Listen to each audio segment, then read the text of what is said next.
আমি আবারও নতুন একটা ভিডিও নিয়ে আসলাম। ভিডিওটা করতে চাইনি, চিন্তা করলাম আজকে শুধু খেয়ে দিয়ে একটু ঘুমাই যাবো। শরীরের কন্ডিশন ভালো না, বাইরে বৃষ্টি হচ্ছে।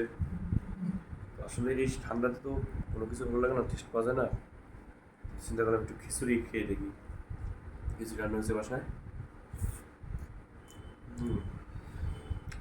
যদি একটু দেখেন একটু, মানে খিচুড়ি আসছে আপনার নরম নরম, সাথে গন্ধরাজ লেবু, লেবু চিপে নেই, লেবু দিয়ে খিচুড়িটা মুখে নেই।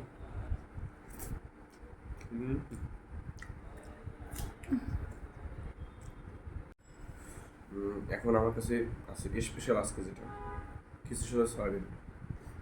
নিরামিষ খিচুড়ি বানাই সয়াবিন, আর এই সয়াবিনটা হচ্ছে একটু স্পেশাল সয়াবিন।